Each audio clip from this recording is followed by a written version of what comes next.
اور خطبہ ایک پشتو یا اردو میں کر دیا جو عربی میں تھا، تو 3 بدعتوں کے خود مرتکب ہوئے اور دوسروں کو کہا بدعت۔ رہ گیا سنتوں کا ٹائم دینا، تو یہ بھی کوئی فی الدین مسئلہ نہیں ہے کہ اس سے پہلے، یہ صرف سہولت ہوتی ہے کہ لوگ آ گئے ہیں، اب تقریر سن رہے ہیں، تو اس دوران خلل ہوتا ہے ان کے نماز پڑھنے میں، تو خطبہ سے پہلے ہم ٹائم دے دیتے ہیں کہ پڑھ لو، خطبہ بعد میں شروع ہوتا ہے، یہ دوران خطبہ نہیں۔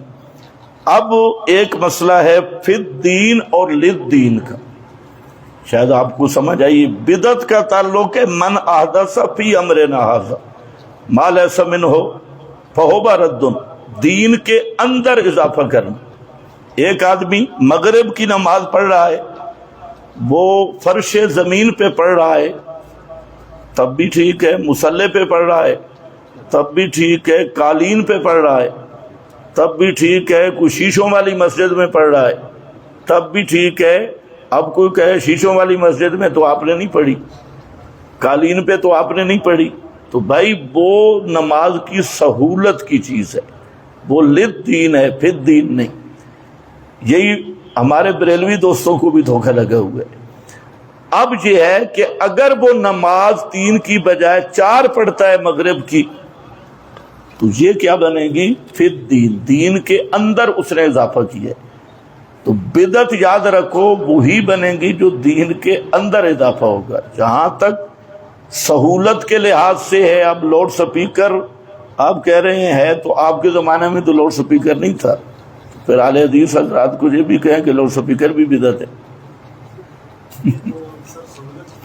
یہی سہولت ہے، یہی چیز ہے۔ یہ تقریر بھی سہولت ہے کہ یہ عربی سمجھتے نہیں ہیں۔ اصل میں یہ اذان نا، یہ اذان میں دیا جاتا تھا تو لوگ سنوائی نہیں دیتا نا، ابھی تو ضرورت ہی نہیں ہے اس کی۔ وہ تو خیر ہے، علت پہ حکم لگانا فقہ کی بات ہے، اجتہاد ہے۔ اب ایک اجتہاد صحابہ کا ہے، ایک تمہارا ہے، کس کا اجتہاد مانتے؟ دیکھیں ویسے تو آپ اگر آپ والی منطق چلائی جائے تو آج کل تو اذان کی ضرورت ہی نہیں، گھڑیے ہیں، ہر ایک کو پتہ ہے، تو اذان تو بلانے کے لیے تھی، اذان تو اعلام کو کہتے ہیں نا۔ تو اذان کو نیم دین سمجھتے ہیں۔ ہاں تو ہم بھی دین سمجھتے ہیں، علیکم بسنتی و سنت الخلفاء الراشدین دین ہے۔ وَلَيُمَكِّنَنَّ لَهُمْ دِينَهُمُ الَّذِي ارْتَضَىٰ لَهُمْ، اسی دین کو تکمیل ملی۔ باقی اگر اس طرح علل پہ حکم لگانا ہے نا، تو پہلی بات ہے کہ ہمارے غیر مقلد دوست فقہ کو مانتے ہی نہیں، پھر خود فقی کیسے بن گئے؟ یہ علت پہ حکم لگانا، اسی کا نام فقہ ہے۔ پھر اس میں بہت ساری چیزیں ہیں۔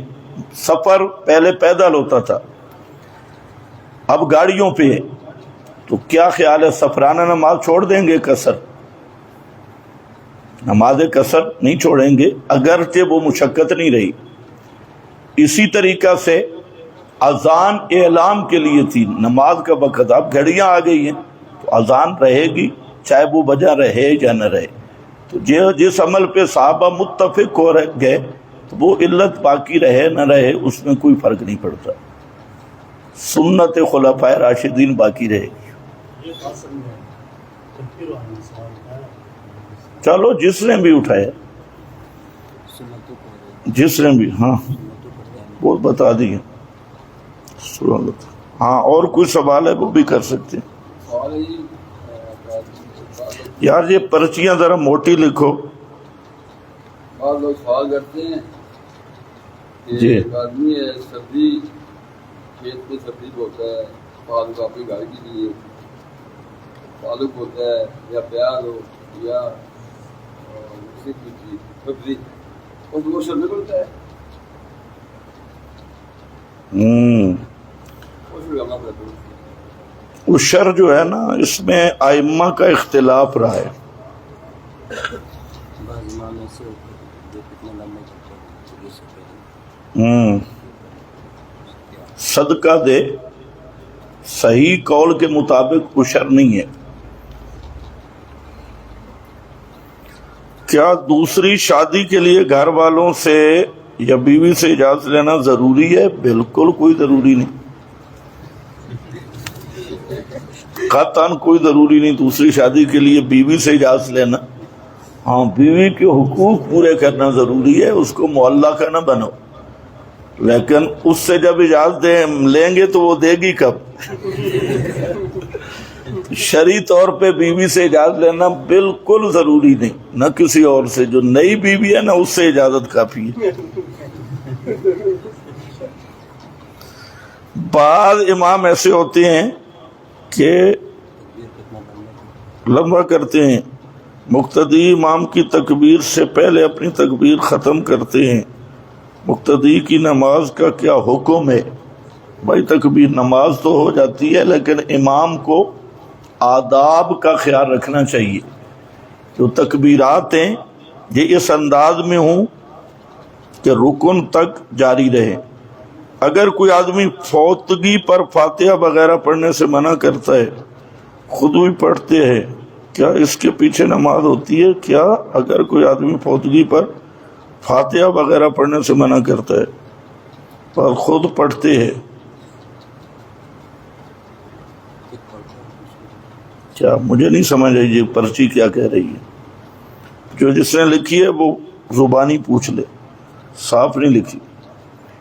تعزیت تو سنت ہے, مربجہ بدعات کا جو مرتکب ہے تو وہ فاسق ہے, اور فاسق کے پیچھے نماز مکروہ تحریمی ہے. جی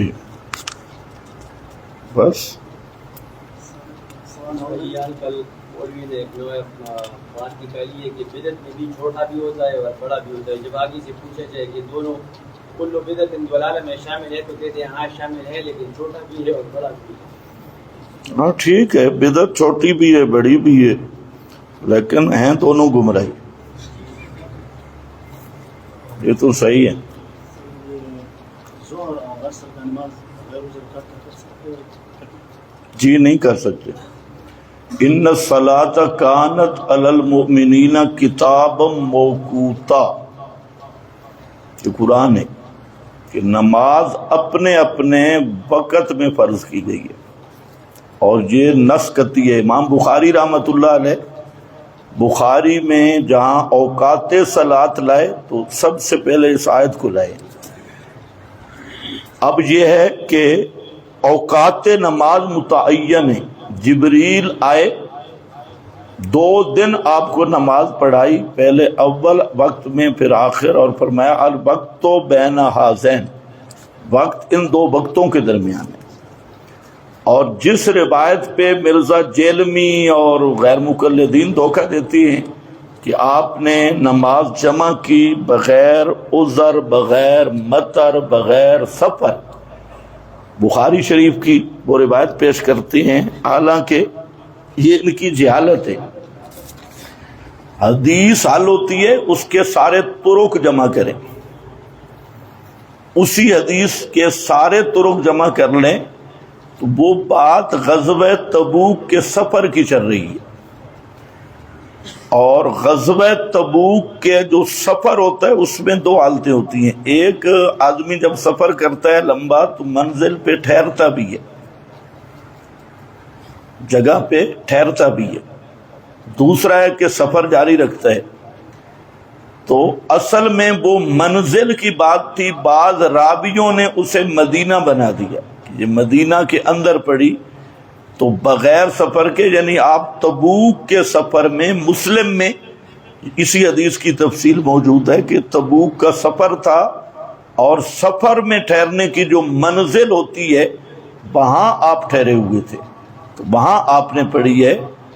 یہ نہیں ہے کہ بغیر عذر مطر کے گھر میں شروع کر دو, تو پھر تو حدیث جبریل کا کوئی مطلب نہیں. پھر جبریل کیوں آیا؟ پھر آپ کی نماز قضا ہوئی خندق میں, تو آپ کو انتہائی پریشانی ہوئی. ملا اللہ بیوتہم وقبورہم نارا, اللہ ان مشرکوں کی قبریں اور ان کے گھروں کو آگ سے بھر دے کہ انہوں نے میری نمازیں قضا کر دی. اگر ساری نمازیں کٹھی ہیں تو پھر تو مزہ ہے, پھر بد دعا دینے کا کیا مطلب. تو اسی طرح قرآن اصل ہے, قرآن قانون کلی ہے, ان الصلاۃ کانت علی المؤمنین کتابا موقوتا. اور قرآن کے مقابل کوئی چیز حجت نہیں ہوتی. جی جمعہ سے پہلے 4 سنتیں ثابت ہے یا نہیں؟ بالکل ثابت ہے. جمعہ سے پہلے والی 4 سنتیں بالکل ثابت ہے.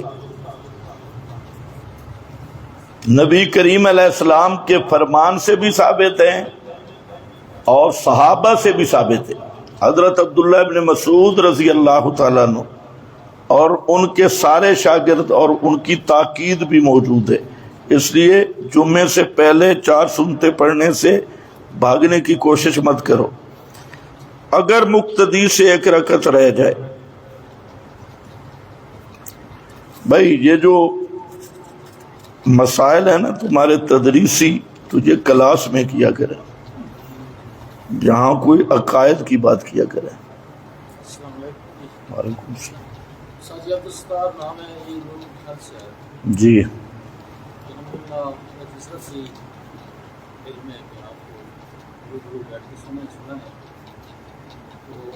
گروپ چل رہے ہیں 3 حقانی گروپ ہے، سراجی گروپ ہے، حدیث گروپ ہے.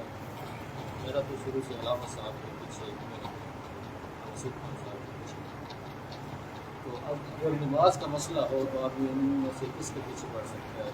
اور دوسری بات یہ ہے کہ قید آباد میں بہت بڑا مدرسہ ہے، میاں والی میں، پیشاب میں، جہاں بھی یعنی کہ اتفاق ہوا ہے، جماعت میں نماز پڑھی ہے، اجتماعی دعا مانگی گئی ہے. حالانکہ اس چیز کو میرا دل نہیں مانتا، میں اکیلی دعا مانگتا ہوں. اس کے بارے میں پہلا مسئلہ یہ ہے کہ امام جب تک صحیح العقیدہ نہ ہو اس کے پیچھے نماز نہیں ہے.